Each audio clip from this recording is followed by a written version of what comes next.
I saw this information somewhere, and I find it very, very interesting, which I want to share with you guys as well. And I decided to add some things to it.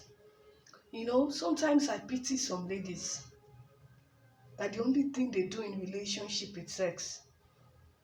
When you go to a man's place and the only thing he wants from you, or the next thing he's saying, or he's already pulling your clothes, then you should know that you are in a wrong hand. Then you should know that you're making a very big mistake. Because I've come to realize that sex in marriage is just 1%. I'm not saying it's not important.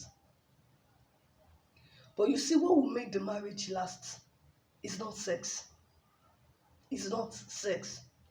Because I believe you know that a man can get sex from anywhere. If you decide not to give him sex, there are ladies that will do that. So if the only reason why the man married you is because of sex, one day he will get tired of the way you have sex with him. He will want something new. There's a saying that says that change is constant. And we human, we don't like repeating something. We don't like repeating something. We love where it is. Yes. We want to eat okra today.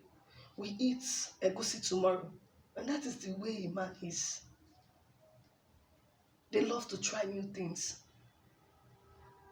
So I want to implore you, if you're listening to me, make sure that when you are in a relationship with somebody, look for some common sense in the person before you say you do. Because sometimes when you say I do means a lot. You are saying I do to so many things. And that is why you have to be very certain of what you are saying I do to, of what you will say I do to in the relationship before it comes to marriage. And I also pity some ladies that all they are concerned about is a man's physical attributes. When they ask them, what kind of man do you want?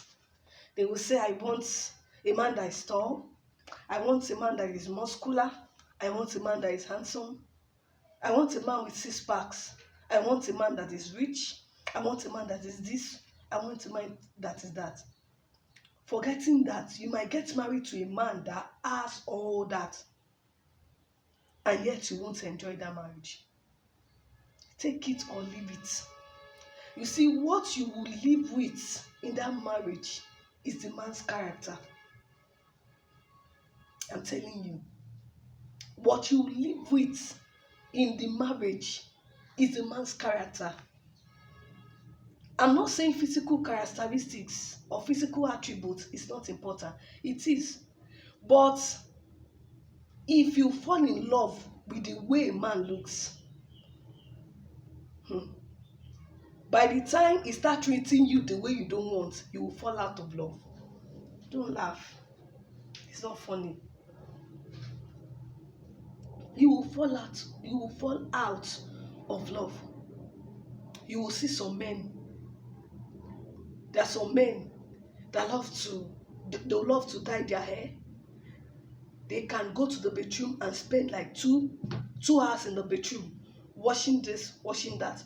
You will see them ironing their clothes, get up on their clothes.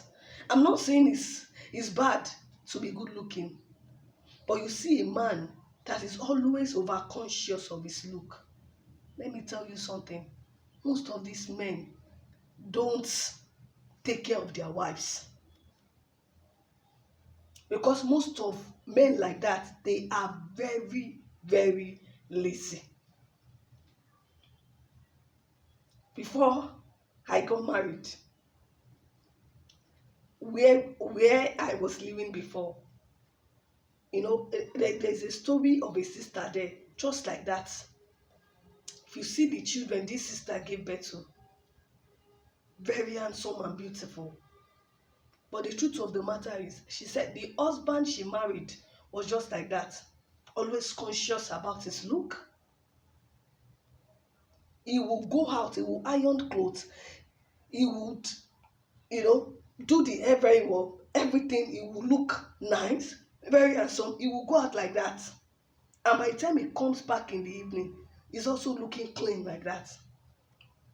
You better be careful. You better be careful. If you close your eyes like this to fall in love, by the time reality sets in, you will open your eyes like this to fall out of love. We also have some ladies that because of selfishness and greediness, you are in a relationship with a man. He is always fighting with people around him. He's always having issues. Everybody around him is not good. Everybody around him, they are the one that is bad, but you are the one that is good.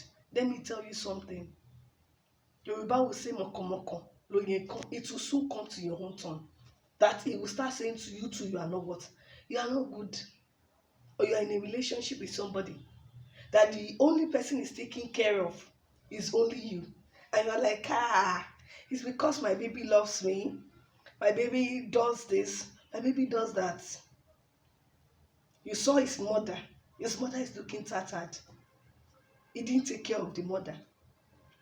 The father too. The siblings too. They will come. They will cry, brother, please help us. He'll say, I don't have money. And yet he's spending only for you.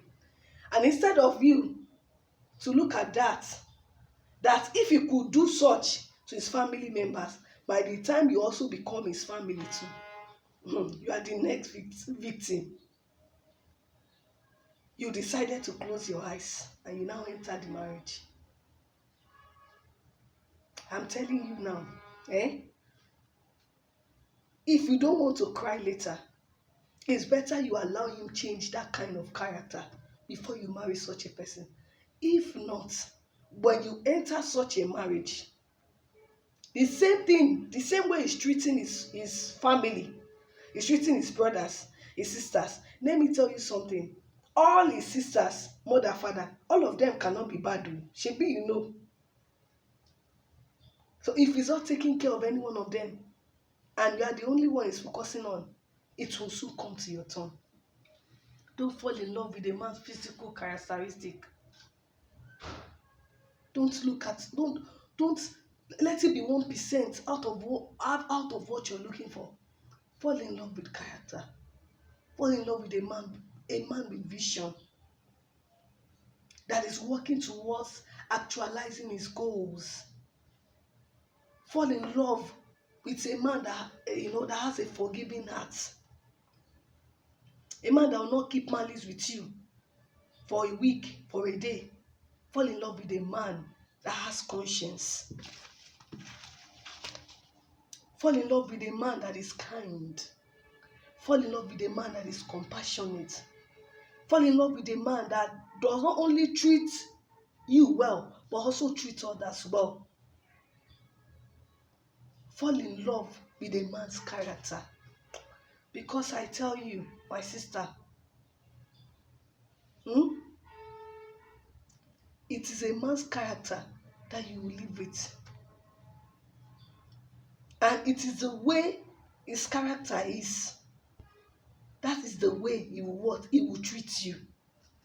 I usually tell somebody, if a pastor comes to ask you out, or anyone that is religious, I am not against being a Christian or Muslim or anything, but you see, remove that title, place it aside first.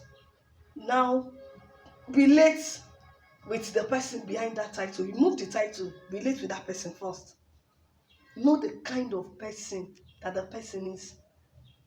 Because someone is a pastor, because somebody is an alpha, does not make him a good person. It is the character that determines who the person is. Have a good day.